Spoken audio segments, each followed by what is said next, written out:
Welcome to my kitchen. Friends, நம்ம இப்போ வந்து பாலக் பூரியை எப்படி செய்யறதுன்னு பார்க்கலாம். ஃபர்ஸ்ட் பாலக் கீரையை நம்ம இப்படி கட் பண்ணி எடுத்துக்கணும். அதை வந்து நல்லா வாஷ் பண்ணிக்கணும், மண் எல்லாம் போகிற மாதிரி. நம்ம இப்போ ஒரு பாத்திரத்தில் தண்ணி எடுத்துக்கணும், அதை நல்லா கொதிக்க வச்சுக்கணும். இப்போ நம்ம கீரையை இதில் ஆட் பண்ணலாம். ஏன்னா அப்போ தான் வந்து நல்லா கொஞ்சம் ரொம்ப பாயில் ஆகணுன்ற மாதிரிலாம் இல்லை. நல்லா இது கொதி வந்து ஸ்மால் பீசஸாக ஆகிற வரைக்கும் அது கொதிக்க வைக்கணும். ஜஸ்ட் ஒரு 5 minutes எனஃப். இப்போ நல்லா ஸ்மால் பீசஸ் ஆகிட்ட பின்னாடி நாம் இது ஃபில்டர் பண்ணிக்கணும். கொஞ்சமாக எடுத்து நீங்கள் ஃபில்டர் பண்ணிங்கனாவே ஃபில்டர் பண்ணிக்கலாம்.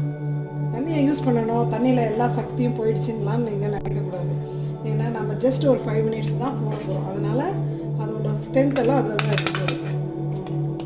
நம்ம இப்போ ஃபில்டர் பண்ணியாச்சு பாருங்கள். ஸ்மால் பீசஸாக இருக்கா, நீரெல்லாம் இல்லை. நமக்கு நீர் வேணாம், இதில் இருக்கிற நீரெல்லாம். இப்போ ஃபில்டர் பண்ணதை லைட்டாக ஆறின பின்னாடி நம்ம மிக்சியில் போட்டு அரைச்சிக்கணும். நல்லா நைஸாக. ஏன்னா நம்ம பூரி செய்கிறோம், அதனால் திப்பியாக இருந்தால் நல்லா இருக்காது. அதனால் நல்லா அரைக்கணும். இப்போ நம்ம நைஸாக பாருங்கள், எந்த திப்பியும் இல்லாமல் நம்ம நல்லா நைஸாக இந்த மாதிரி அரைச்சிக்கணும். அரைச்சதை நம்ம இப்போ சைடில் எடுத்து வச்சிடலாம். இப்போ சப்பாத்தி மாவுக்கு என்னென்ன தேவைப்படுதோ நம்ம அதை ரெடி பண்ணலாம். சப்பாத்தி மாவுக்கு மாவை போட்டுக்கலாம். ரொம்ப அதிகமாக நம்ம மாவு போடக்கூடாது. எவ்வளோ கீரையை ஆட் பண்ணியிருக்கணுமோ அதுக்கு தகுந்த மாதிரி நம்ம பண்ணிக்கினா மட்டும்தான் நல்லா க்ரீனிஷாக வரும். கொஞ்சமாக நம்ம சால்ட் ஆட் பண்ணிக்கணும். கொஞ்சம் ஸ்பைஸியாக வேணும்னா லைட்டாக மிளகாத்தூள் ஆட் பண்ணிக்கணும். லைட்டாக ஸ்மெல் வரணுன்றதுக்காக நம்ம சீரகத்தூளையும் கொஞ்சம் ஆட் பண்ணிக்கிறோம். ஒரு 2 ஸ்பூன் ஆயிலும் அதோட சேர்த்து ஆட் பண்ணிக்கணும். இப்போ நம்ம பாலக் கீரையை ஆட் பண்ணிக்கணும். பாருங்கள், எவ்வளோ வேணுமோ உங்களுக்கு வேணாம்னாலையும் இது பண்ணிக்கலாம். ஆனால் நீங்கள் இது ரெட்டிஷாக வேணும், க்ரீனிஷாக வேணும் அப்படின்னா நம்ம எல்லாத்தையும் போட்டுடலாம். அரைச்ச வச்ச கீரையெல்லாம் போட்ட பின்னாடி நமக்கு கொஞ்சம் நீரும் அதில் சேர்த்திக்கலாம். நல்லா சாஃப்டாக பிசைஞ்சிக்கணும். சப்பாத்தி மாவு சாஃப்டாக இருக்கணும். அப்போ தான் நமக்கு அந்த கீரையை அரைச்சோம்னா நமக்கு அந்த ஸ்மெல்லே வேறு மாதிரி வரும். எவ்வளோ தேவைப்படுதோ தண்ணி அவ்வளோ நீங்கள் பிசைஞ்சிக்கிறதுக்கு ஊற்றிக்கலாம். நம்ம இப்போ பதமாக அரைச்சி பிசைஞ்சு வச்சாச்சு. அதுக்கு மேலே நம்ம ஒரு 2 ஸ்பூன் ஆயில் ஊற்றிக்கணும். அப்போ தான் வந்து இன்னும் நல்லா சாஃப்டாக வரும்.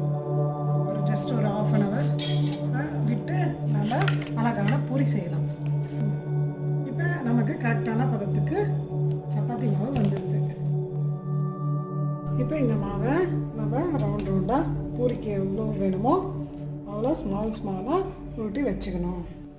இப்போ பூரிக்கு நம்ம ரவுண்டாக இப்படி சாஃப்டாக திருப்பி போட்டு உருட்டிக்கணும்.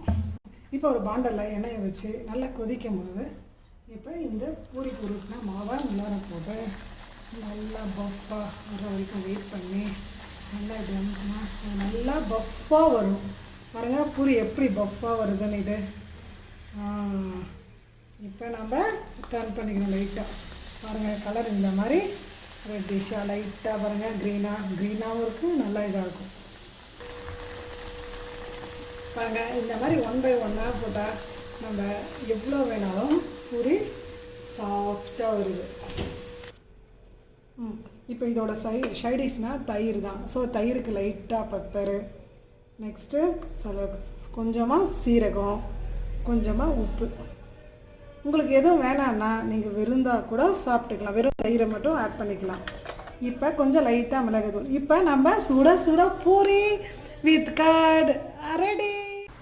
உங்களுக்கு இந்த வீடியோ பிடிச்சிருந்தா கீழே இருக்கிற சப்ஸ்கிரைப் பட்டன் அழுத்துங்க. அப்படியே லைக்கும் பண்ணுங்கள். ஏதாவது டவுட் இருந்தால் கமெண்ட்ஸில் ஷேர் பண்ணுங்கள். நம்ம அடுத்த வீடியோவில் மீட் பண்ணலாம்.